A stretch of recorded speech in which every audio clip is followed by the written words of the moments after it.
Hello all the students, welcome to the online class of matrix methods of structural analysis. So as we have started this third unit, that is stiffness matrix method for bar and trusses. So let us see very first for bar and then we'll go for the trusses.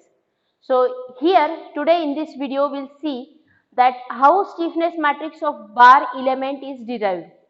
So here bar, we know that bar are the rod like structure, a one dimensional structure, like the example members of the trusses. Okay, that is for example. So here for that structure, how it is analyzed using stiffness matrix method. So for that it requires the stiffness matrix of a bar, standard bar element. So here we'll consider this one dimensional element, that is bar. Here the first node as I and second node as J. Node, that is these endpoints, node I and node J.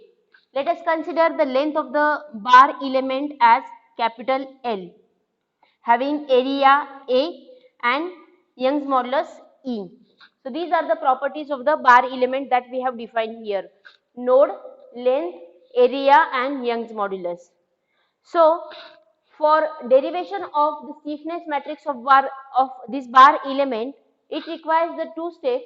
The very first step, that is to calculate the degree of freedom. So as bar element, it is a one dimensional element. It carries, the bar elements are designed for only axial force. That means it carries only axial force. It may be either tension or compression, like in the members of the trusses. They are designed only to mean for taking the axial action. There is no any shear force. They are not designed for any bending moment. Okay. So because of that, the displacement in this bar structure, it is mainly the axial displacement, that is along the axis. It may be in terms of elongation or it may be in terms of compression. So that axial displacement will define as U. So axial displacement at node I is Ui, axial displacement at node J is Uj.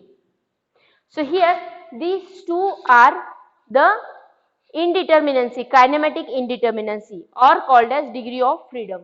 So degree of freedom for this bar element, it is always 1 at each node.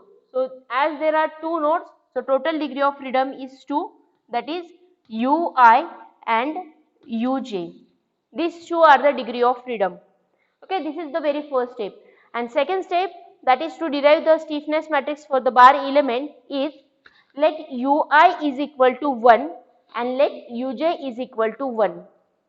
So making these two displacement 1 and 1 in each step and calculating the stiffness of that member of that node per unit displacement, that is called as stiffness. It is the definition of the stiffness, that stiffness K, or it may be defined by letter S, K or S, that is the stiffness. So stiffness definition is what? It is the force per unit displacement, delta or U, it is the displacement. So displacement when it is equal to 1 per unit displacement, that force is called as this stiffness. Okay, that is called as stiffness. So let us give very first, let give unit displacement to first node. Unit displacement to this first node, that is Ui is equal to 1 unit. We are giving the displacement at this node. So draw the figure here, keeping the second node as it is, that is fixed. We are giving the displacement only this I node. So here when the displacement is given to this node in a positive direction, that means in right direction, right side. So when we give the displacement here, what force is generated? That force is called as stiffness. So we know for bar element, this displacement can be calculated as delta is equal to PL upon AE. So this delta is equal to 1. So what force is generated? That is this P force. So P is equal to AE upon L. That is the stiffness, force per unit displacement, AE upon L. So that force is generated here, which is called as stiffness of that member. Axial stiffness AE upon L, that is generated here. As the displacement is given in this direction, so force is also generated in same direction. Now to maintain the equilibrium of this bar member, as this force is generated in right direction, then this support at J node, it also develops the same force in opposite direction, that is AE upon L. Okay, AE upon L, AE upon L. So this is the figure. Let us keep this figure as it is. Now we'll give the unit displacement at second node, that is, let give unit displacement to the second node uj is equal to 1, keeping the first node fixed. Here I node and j node. So this displacement, unit displacement is given to j node in positive direction. So here this will develop a stiffness of AE upon L in right direction, and node I, it will develop AE upon L force in left direction. Node I, node J, due to unit displacement, this is the force at node I, node J due to unit displacement at second node. Now from these two figures, now we have to write the stiffness matrix of this bar element. So the property of stiffness matrix, it is what? That order of stiffness matrix K equal to order of stiffness matrix is equal to degree of freedom. As degree of freedom here it is 2, so order will be 2 by 2. If degree of freedom is 1, order will be 1 by 1. If degree of freedom is 4, order will be 4 by 4. Okay. So as order is here 2, degree of freedom, so here order will be 2 by 2. That means here this stiffness matrix element, there will be 4 elements in this matrix, K11, K12, K21 and K22. Okay. So this is what the stiffness matrix of this bar element. Now we have to write these 4 elements, 11, 12, 21 and 22. So very first this K11. Okay, this K11. K11, it means what?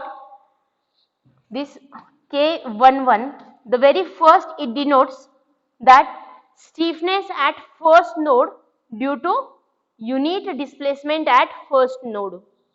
K11, stiffness at first node due to unit displacement at first node.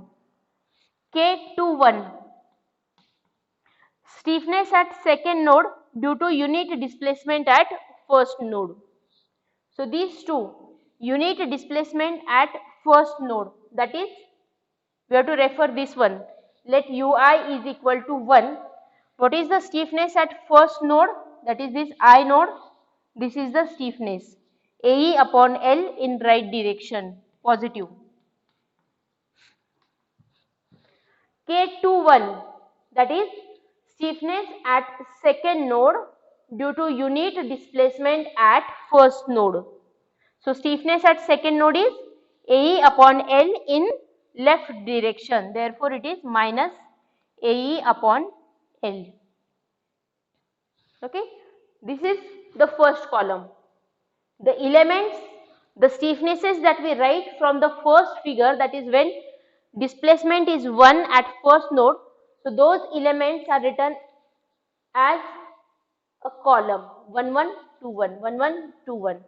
AE upon L minus AE upon L, that should be written in a column. Next column is 1 2 and 2 2, K12, K22. So 1 2 is what? The second number is 2. In suffix the second numerical is 2. That means you have to refer the figure of when unit displacement is at second node. Unit displacement is at second node, that is this uj is equal to 1. So at this time when you are giving the unit displacement to the second node, what is the stiffness generated at first and second? Stiffness or force? So stiffness at first node due to unit displacement at second, I, this is AE upon L in left direction, that is minus AE upon L, and this 1 2 and 2 1, that is because of the property of this matrix, stiffness matrix, 1 2 and 2 1 elements are always same, symmetrical matrix. Now this K22, that is stiffness at second node, this J node, due to unit displacement at second node. So this, it is in a right direction, therefore it is positive AE upon L. Okay. So from figure all the stiffnesses are written separately. Now all the stiffnesses you put here, that will be your last final stiffness, standard stiffness matrix of bar element. So here I will write this as, now you see AE upon L, AE upon L, that is common in all. So we will take outside the matrix common factor AE upon L, and in a matrix it will be 1 minus 1 minus 1 plus 1. So this is the standard stiffness matrix of bar element. K equal to AE upon L, 1 minus 1 minus 1 and 1. So this matrix will use in the numerical problems of bar analysis using this stiffness matrix of bar element. Thank you.